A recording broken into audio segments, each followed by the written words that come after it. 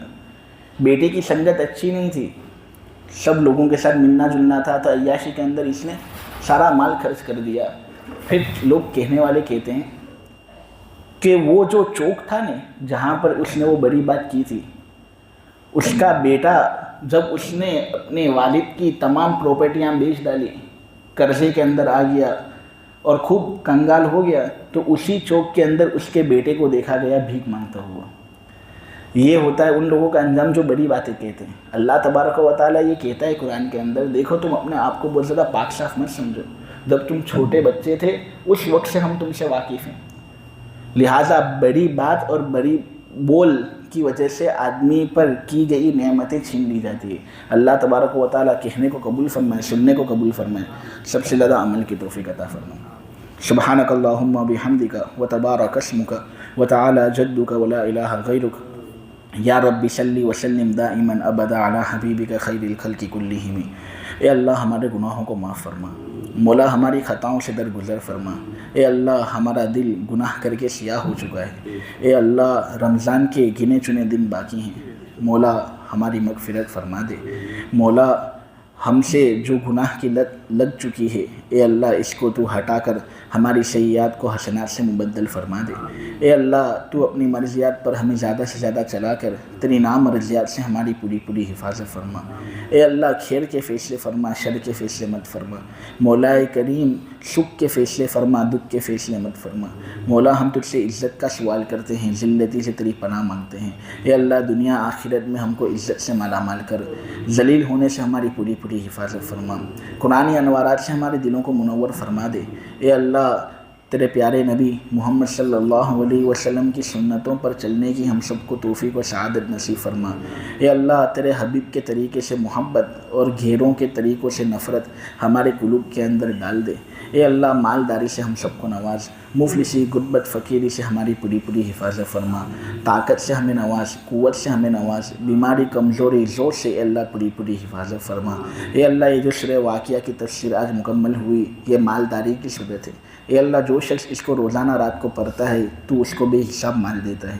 اے اللہ ہماری جولیاں بھی بھر دے. مولا کریم ہمارے بھی والدین ہیں، ہمارے بھی فیملی ہے، بیوی بچے ہیں. اے اللہ اگر تو ہم کو نہیں نوازے گا تو کون ہم کو نوازے گا. اے اللہ خوب ڈھیر سارا مولا کریم حلال پاک روزی سے ہم سب کو مالا مال فرما. اے اللہ ہم ہر خیر کے محتاج ہیں. مولا کریم ہم تجھ سے خیر کا سوال کرتے ہیں، شر سے پناہ مانگتے ہیں، جنت کا سوال کرتے ہیں، جہنم سے پناہ مانگتے ہیں. مولا کریم محشر کی ہولناکیوں سے ہماری پوری پوری حفاظت فرما. نبی کریم صلی اللہ علیہ وسلم کے ہاتھوں حوض کوثر کا جام نصیب فرما. جنت الفردوس کے اندر اعلیٰ سے اعلیٰ مقام سے ہم سب کو سرفراز فرما. قرآن پر عمل کرنے والا ہم کو بنا دے. اے اللہ نبی کریم صلی اللہ علیہ وسلم اور قرآن کی شفاعت سے ہم سب کو بہراور فرما. مولا تیرے پاک نبی صلی اللہ علیہ وسلم اور تیرے نیک اور دانا بندوں نے جتنی خیر اور بھلائیوں کا تجھ سے سوال کیا وہ ہمیں اور پوری امت کو عطا فرما. جن شرور اور بنائیوں سے پناہ مانگی ہیں اے اللہ ان سے ہماری پوری پوری حفاظت فرما. وصلی اللہ تعالی علی خیر خلقہ محمد وعلی آلہ وصحبہ اجمعین برحمتک یا ارحم الراحمین.